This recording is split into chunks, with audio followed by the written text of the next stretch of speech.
샬롬, 샬롬. 지금부터 한 150년 전에 미국의 서부 횡단 철도를 만들어서 남북 전쟁 이후에 미국이 이제 연합되도록 하는 그런 공사가 있었습니다. 근데 그 철도가 지나가는 그 길에 오래전부터 자기의 삶의 터전으로 삼았던 그런 이제 인디언들이 있었는데, 그 사람들은 그 철도가 지나가면 자기의 삶의 터전을 잃어버리기 때문에 그 철도가 건설되는 것을 이제 반대했겠죠. 아니, 내가 타고 있는 이 말이 더 빠르지 그 쇳덩어리가 더 빠르겠냐, 뭐 그렇게 주장하기도 그래서 공사에 어려움을 겪었는데, 이제 그 정부에서 그 사람들을 설득을 해서 그 추장한테 동서 횡단 철도를 이용할 수 있는 평생 이용권을 주었습니다. 그런데 그 사람이 그 종이 딱지가 뭔지도 모르고, 그 다음에 어떻게 사용하는지도 모르고, 그냥 평생 걸어 다니고 말 타고 다니면서 그 평생 이용권을 집에다가 그냥 모셔 두었다는 그런 일화가 있는데, 우리 삶에도 이렇게 아주 중요한 그런 것을 자기 집의 장롱에다가 그냥 모셔두고 살지는 않은지 한번 생각해 보는 시간을 갖겠습니다. 누가복음 19장 11절입니다.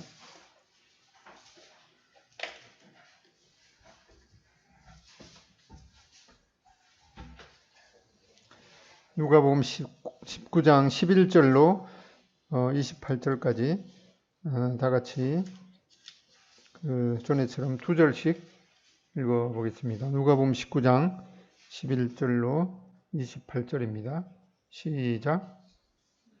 그들이 이 말씀을 듣고 있을 때에 비유를 다하여 말씀하시니, 이는 자기가 예루살렘에 가까이 오셨고 그들은 하나님의 나라가 당장에 나타날 줄로 생각함이더라. 이르시되 어떤 귀인이 왕위를 받아가지고 오려고 먼 나라로 갈 때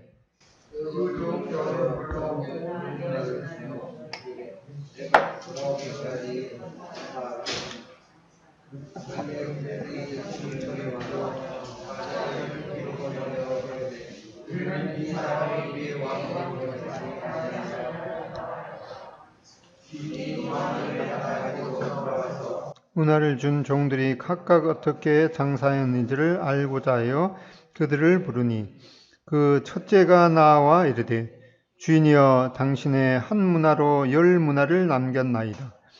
주인이 이르되, 잘하였도다. 착한 종이여, 너가 지극히 작은 것에 충성하였으니 10고을 권세를 차지하라 하고, 그 둘째가 와서 이르되, 주인이여, 당신의 한 문화로 5문화를 만들었나이다.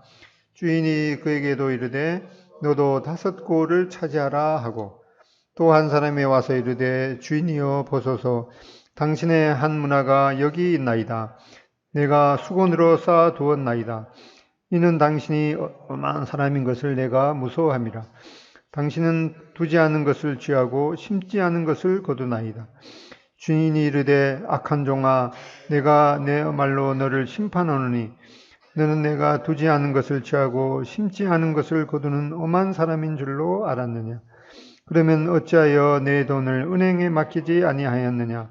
그리하였으면 내가 와서 그 이자와 함께 그 돈을 찾았으리라 하고, 곁에 섰는 자들에게 이르되, 그 한 문화를 빼앗아 10문화 있는 자에게 주라 하니, 그들이 이르되, 주여, 그에게 이미 10문화가 있나이다. 주인이 이르되, 내가 너희에게 말하노니, 무릇 있는 자는 받겠고 없는 자는 그 있는 것도 빼앗기리라. 그리고 내가 왕됨을 원하지 아니하던 저 원수들을 이리로 끌어다가 내 앞에서 죽이라 하였느니라. 네, 이 말씀을 읽어보면 지난주에 그 달란트 비유하고 거의 비슷한 그런 그 내용인 것 같은데, 그런데 좀 더 자세하게 읽어보면은 다른 면이 있습니다. 그 달란트 비유는 그 마태복음에만 나오는 내용이고, 오늘 여기 읽었던 이 문화의 비유는 복음서 중에 이 누가복음에만 유일하게 나오는 그런 내용입니다. 근데 여기 보면은 11절에 보면은 11절에 그들이 이 말씀을 듣고 있을 때라고 이렇게 시작되고 있는데, 이 말씀이라는 것이 무언가 하니까 그 앞에 보면은 그 유명한 삭개오 이야기가 나옵니다. 그러니까 삭개오에 관한 그 이야기를 듣고 있을 때 이어서 주님께서 이 말씀을 해주신 것을 보게 됩니다. 이 삭개오 참 유명한 이야기죠. 그 여리고에 있던 그 삭개오의 집에서 일어났던 일인데, 이 성지순례 가면은 저도 이 여리고를 꼭 가고 싶어서 그쪽으로 가려고 했는데, 그 개인 차를 렌트해서 가는 거는 거기가 이제 팔레스타인 관할 지역이라서 개인이 가는 거는 금지가 되어 있더라고요. 그래서 단체로 뭐 이제 버스로 가거나 이제 그럴 때는 통과해서 갈 수가 있는데, 저는 이제 개인 차를 렌트해서 갔기 때문에 거기 가는 것이 이제 출입이 금해지더라고요. 거기 가보면은 삭개오가 올라갔을 것으로 여겨지는 이 수천 년 된 무화과, 뽕나무라고 이러는데, 실제로 지금 개역 개정에는 그거를 이제 돌 무화과 나무로 구체적으로 알려져 있는데, 삭개오가 올라갔을 것으로 여겨지는 그 돌 무화과 나무가 지금 거기에 기념으로 되어 있기도 합니다.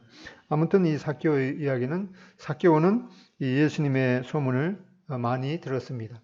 그리고 여기 누가복음 19장에 그 사건이 있기 전에 예수님께서 같은 삭개오가 살던 같은 동네에 살고 여리고 지역에 살고 있던 한 이 시각 장애인을 날 때부터 눈먼 자였던 구체적으로 다른 복음서에 보면 이게 바디메오라고 알려진 눈먼 자를 치료한 그런 아주 기적도 주님께서 행하셨습니다. 또 10명의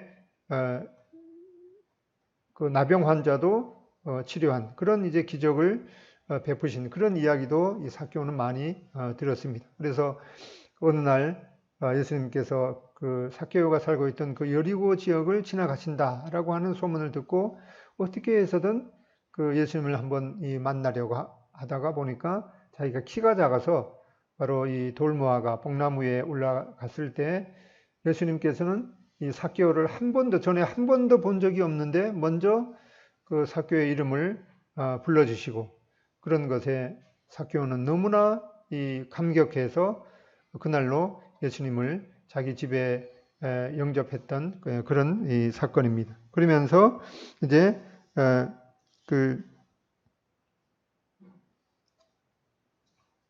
삭개오 이야기의 끝무렵에 보면은 예수님께서는 잃어버린 자를 찾아서 구원하기 위해서 이 땅에 오셨다라고 주님께서 이 땅에 오신 그런 이 목적에 대해서 말했습니다. 근데 지금 이 장면에서 예수님께서 이제 예루살렘으로 가는 그런 상황 가운데 있었습니다. 이 종들은 예수님을 따르는 그런 제자들과 또 예수님을 따르는 그런 많은 사람들은 예수님을 따라다니면서 이제 많은 표적도 보았습니다. 그래서 이 예수님을 이제 잘 따라다니면은 이제 먹는 것도 해결되고, 그들이 로마의 압제에서 있던 그런 상황도 이제 해방시켜 주시고, 이제 예수님께서 예루살렘으로 가면은 아마도 예수님께서 로마를 이제 물리치시고 왕의 보좌에 앉게 될 것은 아닌가라고 하는 그런 기대감에 이제 부풀었고, 그렇게 되면 예수님을 잘 따라다니다가 보면은 뭐 한 자리도 주실 수도 있겠다라고 하는 그런 기대감을 가졌습니다. 바로 그런 상황 가운데서 예수님께서 이 문화의 비유를 말씀하셨습니다. 11절 다시 한번 읽어보면은 그들이 이 말씀을 듣고 있을 때 비유를 더하여 말씀하시니 이는 자기가 예루살렘에 가까이 오셨고 그들은 하나님의 나라가 당장에 나타날 줄로 생각함이더라.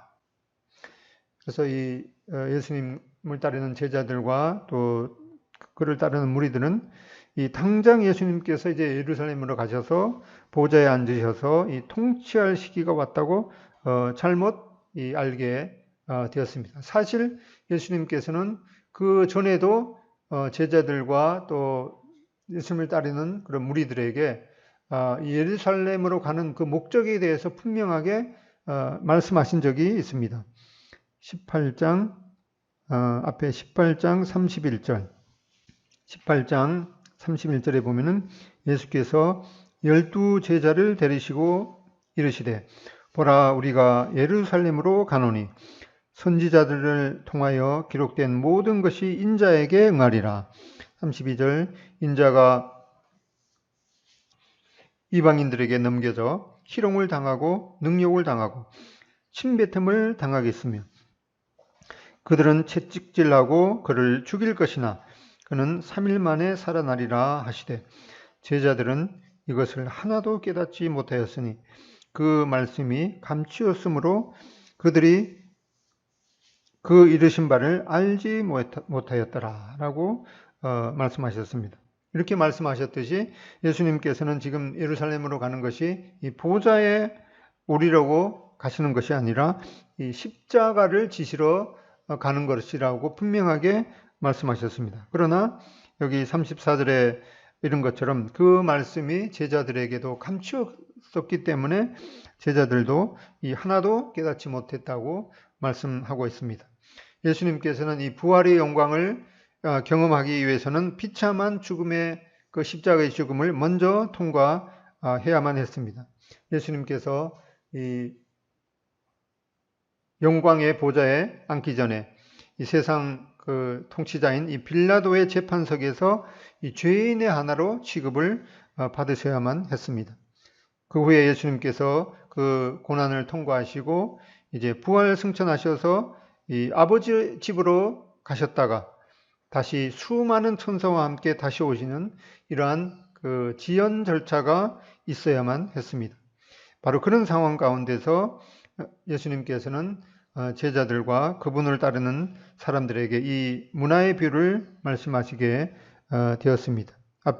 우리가 11절에 이 문화의 비유를 하시게 된 그 이유를 살펴보았는데 바로 이 하나님의 나라가 당장 세우는 것이 아님을 알리기 위함이었습니다. 여기에 이 11절에 하나님의 나라가 당장 나타난다는 말이 이 예수님께서 하신 이 말은 특별한 그런 용어입니다. 이 나타난다는 말은 이제 그 빛이 비치면서 출현한다라고 하는 그런 의미인데 지금 예수님께서 예루살렘으로 가시는 것이 당장 하나님의 나라를 이 빛 가운데 드러내는 것이 아니라 이 준비 단계에 있는 것임을 말씀하고 있습니다.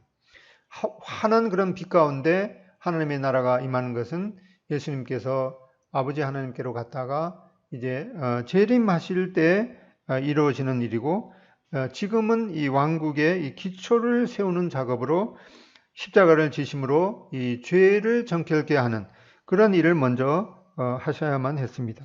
그리고 이제 그 십자가의 죽으심을 통과한 이후에 부활 승천하셔서 아버지 집에 가서 이 믿는 자들을 위한 그 초소를 예비하기 위해서 다시 아버지 하나님의 집으로 가셨다가 오셔야만 했습니다. 그리고 이 문화의 비유를 하신 그 두 번째 이유는 그렇게 예수님께서 십자가의 고난과 또 그 죽으심과 이 부활을 통해서 믿는 자의 그 초소를 예비하러 가시는 동안에 그런 그 기간 동안에 이제 예수님을 믿는 자들이 무엇을 해야 되는지 그것을 알리시기 위해서 이 문화의 비유를 또한 말씀하셨습니다. 이 비유를 하시면서 예수님께서는 실제적으로 역사상 일어났던 그 역사적인 사건을 통해서 이 내용을 말씀하셨습니다.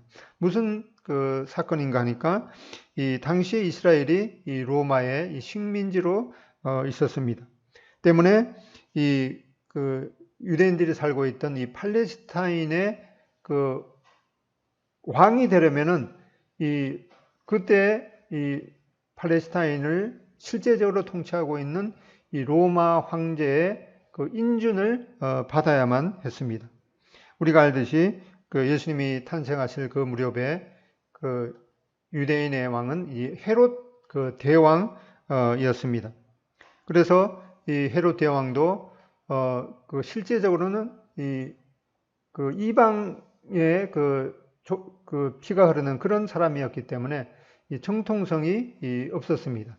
그래서 이 헤롯 대왕도 이제 로마 황제한테 가서 이제 가까스로 유대인의 왕으로 이제 그 인준을 받았습니다. 그렇게 해서 있다가 보니까 아니 예수님이 태어났을 때 사람들이 바로 예수님의 탄생하신 그런 그 소식을 듣고 유대인의 왕으로 태어나신 이가 어디 계시뇨? 그런 말을 들으니까 아니 나 말고 또 유대인의 왕이 있단 말이야? 하고 이 헤롯 대왕은 자기가 왕위에 오를 때 이 가까스로 되었기 때문에 자기의 자리에 대해서 늘 안절부절하는 그런 마음이 있었기 때문에 그때로부터 이제 한 2살 된 그런 남자아이를 이제 다 죽이라는 그런 명령을 내리기도 했습니다. 이제 그로부터 한 2, 3년 후에 이 헤롯 대왕이 이제 죽게 됩니다. 그러자 로마는 이 유대인들이 그 탄압을 해서 이 로마에 대항하지 못하도록 이 팔레스타인 지역을 이제 그 세네 개로 이제 분할해서 그 헤롯 대왕의 아들에게 그 통치하도록 했습니다. 그 헤롯 대왕의 아들인 이제 아켈라오, 안디바 그리고 빌립. 이 성경에 보면은 이제 아켈라오, 안디바, 이 빌립 뭐 이런 그 분봉왕의 이름이 나오는데 특히 헤롯 대왕의 이제 맏아들이 이 아켈라오였는데 이 아켈라오가 이제 그 예루살렘 있는 그 유대 지역을 이제 맡게 되었는데 이 아켈라오가 이제 자기가 그 헤롯 대왕의 그 맏아들이니까 이제 로마 황제한테 가서 이 유대인의 왕으로 이제 인준을 받으려고 갔었는데 그 상황 가운데 이 많은 또 유대인들이 그 아켈라오는 우리의 그 왕이 될 만한 그런 그 자질이 없습니다 하고 반대했던 사람들도 많아서 결국에는 이 아켈라오도 유대인의 왕으로 이제 인준을 받지 못하고 그 팔레스타인 지역이 네 지역으로 이렇게 나누어져 있는데 그 지역의 한 지역만 이제 통치하는 일종의 그 분봉왕이라고 나와 있는데 분봉왕이라는 그 의미가 한 지역을 이제 통치하는 일종의 그 영주 정도의 그런 역할의 지위를 받게 되었습니다. 예수님께서 이러한 역사적인 그 사건을 통해서 이 문화의 비유를 말씀하셨습니다. 여기에 이 왕위를 받으려고 먼 타국에 간 이 귀족 한 사람은 바로 예수님의 비유되고 있습니다. 그렇다고 예수님께서 아켈로처럼 이 왕위를 받으려고 갔다가 실제로 왕위를 받지 못한 이제 그런 것은 이제 그런 것은 아니라 이 아켈라오 사건을 통해서 일부 사건을 통해서 그 이야기를 더 확장한 그런 내용인 것을 보게 됩니다.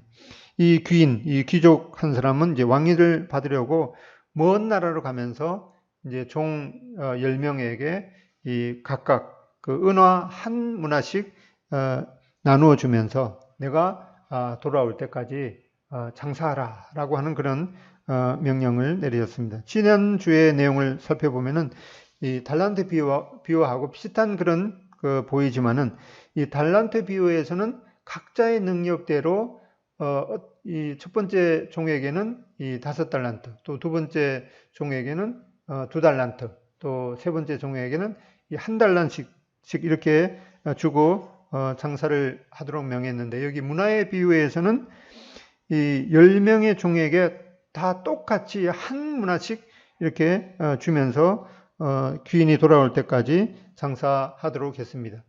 지난주 일주일 됐는데 이 한 달란트가 노동자의 몇 년치의 임금이라고 기억하고 계십니까? 예, 잘 기억하시네요. 예, 20년의 그 노동자의 품삯인데 여기 한 문화는 그 달란트에 비해서는 이제 많이 적은 이 노동자의 100일치의 임금에 해당되는 그런 그 금액입니다.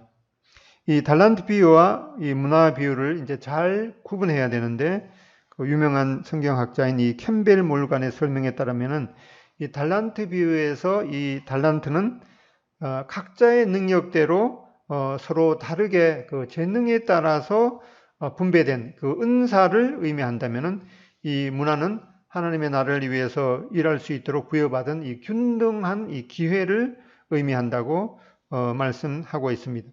이 달란트 비유에서도 주인이 반드시 돌아와서 이 맡긴 것을 결산하게 되는 것처럼 여기 15절에도 보면은 귀인이 이 왕위를 받아가지고 돌아와서 이 한 문화씩 균등하게 배부한 그 종들에게 그동안 장사를 어떻게 했는지 이제 결산할 것임을 말씀하고 있습니다.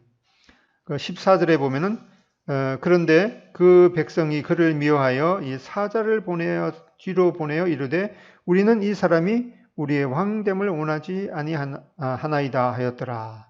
여기 보면은 이 말씀이 내포된 것처럼 이 아켈로가 그는 이 왕이 되는 것을 이 많은 유대인들이 반대한 그런 그 적이 있었습니다.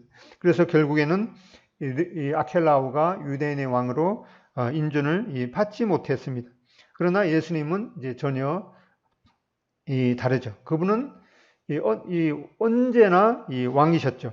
예수님께서 아기의 모습으로 태어날 때도 그분은 이사야 9장 6절에 있는 것처럼 그 아기 예수님도 전능하신 하나님, 영존한 아버지, 또 평강의 이 왕이신 것을 말씀하고 계십니다.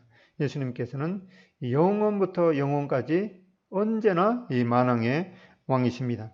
주님께서 이렇게 만왕의 왕이시지만은 자기 땅에 왔었지만은 그 백성들이 이스라엘 백성들이 주님을 영접치 못하고 뿐만 아니라 그분을 거절하고 십자가에 못 박았지만 이는 우리의 그 범죄함을 해결하기 위해서 예수님께서 스스로 선택하신 그런 그 화목제물이 되신 것임을 보게 됩니다.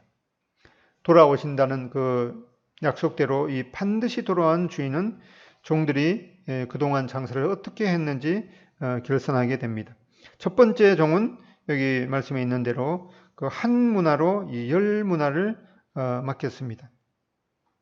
그런 것에 대해서 이제 17절에 보면은 주인은 잘하였도다. 착한 종이여 내가 지극히 작은 것에 충성하였으니 10고을 권세를 차지하라 라고 칭찬하십니다. 달란트 비유에서 본 대로 이 주인은 똑같은 그런 거의 비슷한 그런 칭찬이죠. 바로 예수님께서는 착한 동기, 또 충성스러운 태도, 또 종의 모습으로 섬긴 그 봉사에 대해서 이 상응한 보상을 내립니다. 이 달란트 비유에서는 이 달란트를 많게 받았던 또 적게 받았던 100% 이윤을 남긴 것에 대해서 문자 그대로 이 동일한 칭찬과 보상이 있었는데 여기에서는 모두 동일하게 한 문화를 받았지만은 이 각기 다른 이윤을 남긴 그 비율에 따라서 이 차등의 보상이 주어지는 것을 보게 됩니다. 은사를 주시는 것은 하나님의 이 전적인 주권에 속합니다. 우리는 이 땅에서 이 눈의 그 역할의 은사를 받았다면은 이 코의 역할은 할 수가 없습니다. 또 귀의 그 역할 은사를 받은 사람이 입의 역할을 할 수가 없겠죠. 이렇게 각각 다른 은사를 주시는 분은 하나님의 이 고유 고난에 속한 것임을 보게 됩니다. 우리가 자녀를 키울 때에도 보면은 이 문학적인 그런 은사를 받은 그런 이 사람에게 이 어려운 그 수학의 이 미적분 문제를 풀고 풀라고 하는 것은 이 고문에 가까운 그런 것에 속합니다. 우리는 하나님께서 주신 은사가 우리 생각에 어떤 것이 귀하거나 어떤 것이 이 천하게 그렇게 보일 수도 있지만은 모두 이 몸된 교회를 온전히 세우도록 하나님께서 이 하나님의 고난대로 은사를 주시고 사용하도록 하셨습니다. 그러나 이 가장 귀한 지체가 눈에 보이지 않는 것처럼 우리 신체에 깊숙이 그 중요한 그런 그 지체가 숨겨져 있습니다. 우리 교회 지체 중에 누가 이 심장의 역할을 하고 있는지 우리가 잘 알 수 없을지도 모릅니다. 그러나 또한 그 심장의 역할이 이 역할을 잘 하기까지 모든 지체가 또 각기 제 역할을 잘 해야 하는 것입니다. 요즘에 나오는 이 복잡한 그런 이 전자 제품도 이 작은 부품 하나로 작동이 안 될 수도 있는 것과 같습니다. 이 달란트 비유에서 한 달란트 받은 자가 그것을 이 땅 속에 묻어 두었다가 책망을 받은 것처럼 여기 한 문화를 보자기에 싸서 두었다가 그대로 내놓고 나서 나중에 그 주인이 들어와서 이 책망을 받고 그 있는 것마저 빼앗기게 되었습니다. 그 27절에 보면은 내가 왕됨을 원하지 아니하던 저 원수들을 이리로 그러다가 내 앞에서 죽이라 하였느니라. 이 악한 종은 주님께서 끝까지 왕이 되는 것을 원치 않았습니다. 그래서 이 왕이 그 주인이 이 다시 돌아오는 것에 대해서 무감각하게 있다가 어느 날 갑자기 그 주님 앞에 서게 된 것입니다. 앞에서 말했듯이 이 문화의 의미는 하나님의 나라를 위해서 일할 수 있는 모두가 동일하게 받은 그 동일한 기회를 의미합니다. 이 기회는 어느 누구에게나 하루 24시간이 주어져 있습니다. 모두가 동일한 기회를 부여받았습니다. 에베소서 5장 15절에 보면은 그런즉 너희가 어떻게 행할지를 자세히 주의하여 지혜 없는 자 같이 하지 말고 오직 지혜 있는 자 같이 하여 세월을 아끼라. 때가 악하니라. 여기에 세월을 아끼라라고 하는 그 말은 이제 다른 말로 시간을 이제 구속하라라고 하는 그런 단어로 쓰여져 있는데 이 말은 이제 시장에서 장사하는 사람들이 사용하던 그런 용어라고 합니다. 바로 기회를 돈 주고 사라. 또 하나님의 나라 확장과 번성을 위해서 그런 하나님의 나라의 확장과 번성을 위해서 이 장사에 종사하라는 이 말입니다. 어떤 사람은 말하게 되죠. 나는 하나님의 나라를 위해서 부여받은 이 달란트, 즉 이 은사도 없고 또한 이 하나님의 나라를 위해서 일할 수 있는 그런 기회, 이런 문화도 없어요라고 할지도 모릅니다. 그러나 이 달란트 비유에서는 이 각자 능력에 따라서 재능에 따라서 받은 그 은사대로 이 착한 동기와 충성스러운 태도와 이 종처럼 이 섬기는 그런 그 봉사에 대해서 주님께서 기뻐 받으시고 동일한 칭찬을 하셨습니다.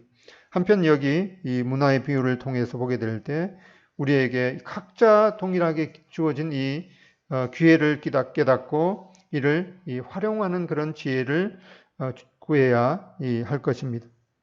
어떤 사람은 이제 자녀가 많아서 그 자녀의 이 뒤치다거리를 하다가 보면은 내가 하나님의 나라를 위해서 구체적으로 할 수 있는 그런 기회가 전혀 없는 것 같다. 이렇게 그 불평할 수도 있을지 모릅니다. 그러나 그 자녀를 이제 그 지혜와 또 키가 자라고 또 하나님과 사람 앞에 사랑받는 그런 이 자녀로 잘 키워서 그 자녀가 이제 커서 이 하나님의 나라와 하나님의 나라와 나라의 번성과 또 확장을 위해서 귀하게 사용된다고 하면은 그 몫은 바로 그를 훌륭하게 키우는 어머니의 몫일 것입니다. 또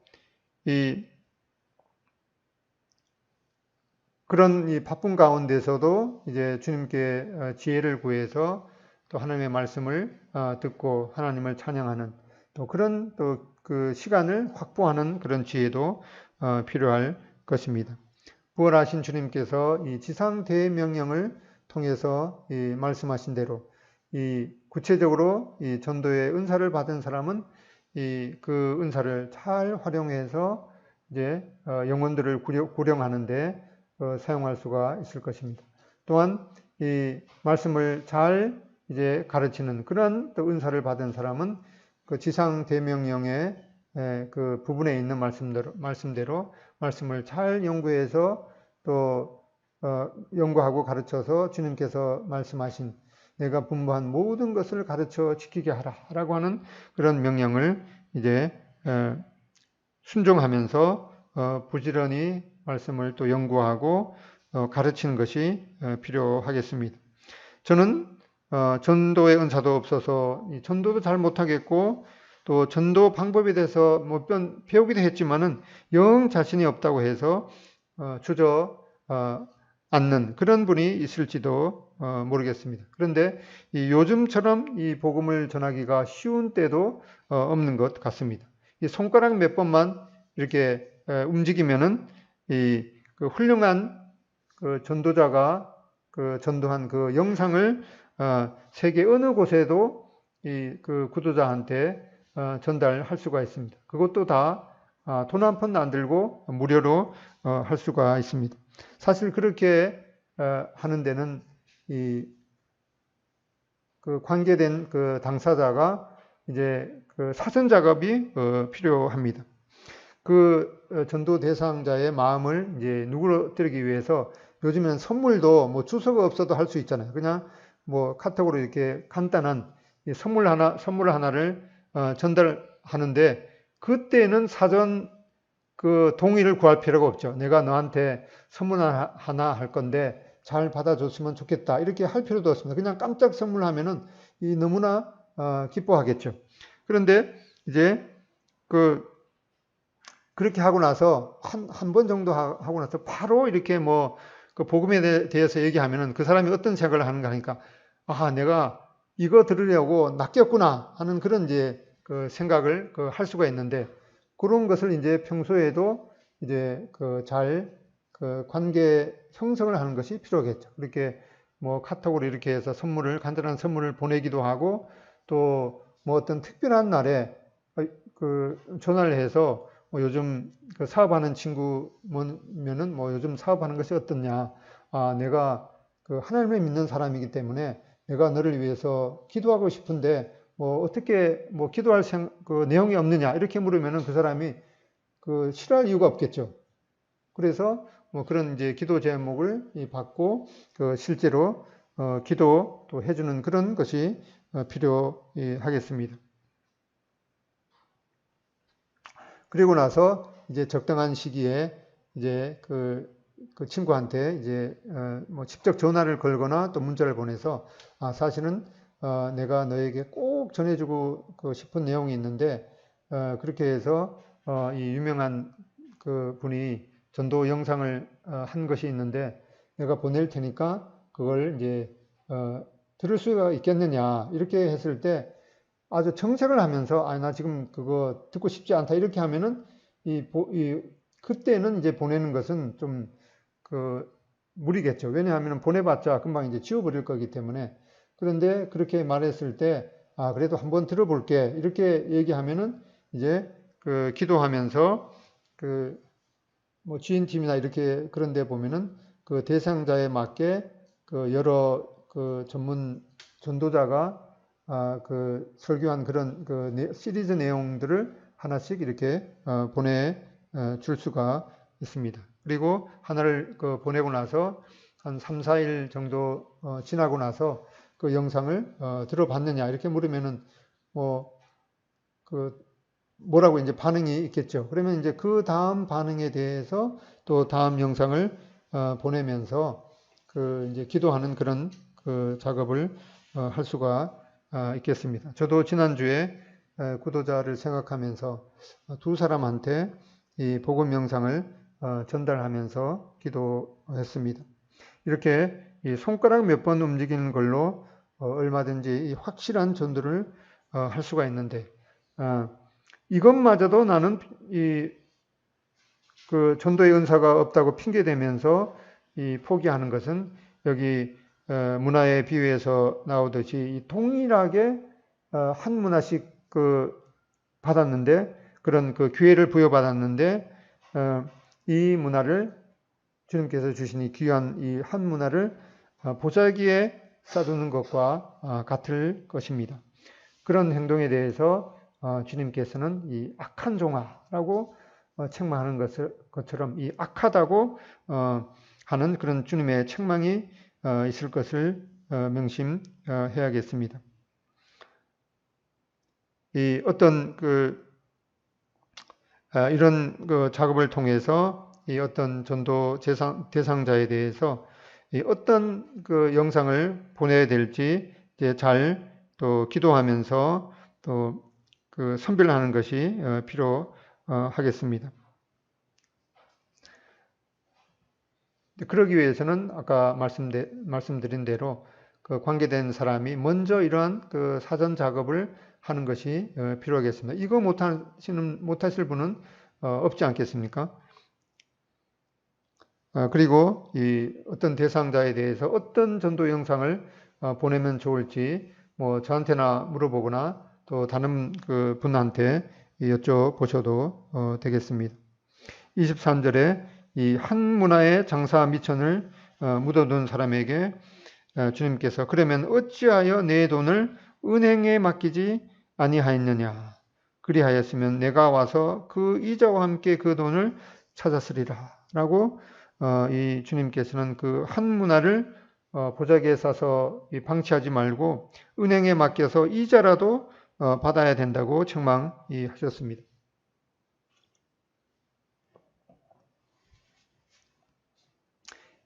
이런 그 전도를 하는 것에 대해서 나는 형 자신이 없다라고 하는 그런 그 사람은 그 전도 대상자에게 한마디만 계속해서 똑같은 말을 계속해서 하셔도 됩니다. 어떤 말인가 하니까 내가 너를 위해서 기도하겠다라고 하는 것입니다. 한 번이 아니라 이제 계속 기도하는 거죠. 그리고 언제 만났을 때 너 그 하나님께로 돌아갈 그런 마음이 있냐 그러면은 뭔 이제 반응을 이렇게 할 거 아니에요. 나 전혀 관심이 없다 그러면은 언젠가는 너가 주님께로 돌아오도록 내가 기도할게. 그리고 또 뭐 한두 달 지나갈 수도 있죠. 뭐 또 한 달 정도 지나서 뭐 전화를 통해서 뭐라고 이제 할 수도 있습니다. 그러면 또 뭐라고 이제 반응이 있죠. 그러면 한마디만 하면 됩니다. 내가 너를 위해서 너의 그 인생을 위해서 정말 진심으로 기도할게. 그렇게 몇 번 하다가 보면은 이제 그 대상자한테 어떤 특별한 일이 생깁니다. 그러면 그 사람이 무슨 생각을 하는가 하니까 내한테 이런 일이 일어나는 것이 혹시 그 친구가 나를 위해서 기도했기 때문에 이러한 일이 일어나는 것이 아닐까라고 이제 생각하게 되겠죠. 웬만한 사람은 이제 한두 번 이런 일이 자기한테 일어나면은 내가 그 친구의 그 좋은 대로 내가 이제 하나님을 믿어야 되겠다라고 하는 그런 결심을 하게 되는데 이 고집이 센 분은 이제 된통 그런 그 기회를 거절하고 이 된통 당한 후에야 아마 돌아오게 될 것입니다. 이렇게 내가 너를 위해서 기도할게라고 그 말밖에 한 적이 없는데 주님께로 돌아온 그런 그 간증의 역사를 우리는 듣게 됩니다. 여기에 은행에 맡겨둔다는 것은 이와 같이 하나님을 위해서 하나님의 나라를 위해서 일하는 사람이나 또 그 일을 위해서 후원하고 기도하는 것을 의미할 것입니다. 이 달란트 비유 해석은 문화의 비유 해석은 다시 돌아오신다고 약속하신 그 주님께서는 반드시 그 약속대로 다시 돌아오실 것입니다. 그리고 우리 모두에게 동일한 기회를 주시고 또 하나님의 나라의 확장과 그 번성을 위해서 일한 것에 대해서 이 합당한 보상을 하실 것입니다. 주님께서 이 잘하였도다 착한 종이여 너가 지극히 작은 것에 충성하였으니 열 고울 권세를 차지하라. 여기 열 고울이 무엇을 의미하는지는 정말 기대가 됩니다. 이 땅에 내 앞으로 등기된 땅 한 평 없으신 분이 많으시죠. 그런데 여기 한 고울도 아니고 여기 이렇게 열 고울을 주신다고 약속하신 그런 것을 볼 때 우리는 이 명동 땅을 갖고 있는 사람이 부럽지 않을 것입니다. 이렇게 우리 이 모든 사람에게 이 동일한 그 하나님의 나라의 확장과 또 번성을 위해서 일할 수 있는 이런 동일한 기회를 주신 것에 대해서 우리는 이 어떠한 형태로든 이 동일한 기회를 사용할 수가 있을 것입니다. 이렇게 그 기회를 잘 사용해서 주님 앞에 이 놀라운 이 보상을 받는 우리 모두가 되기를 소원합니다.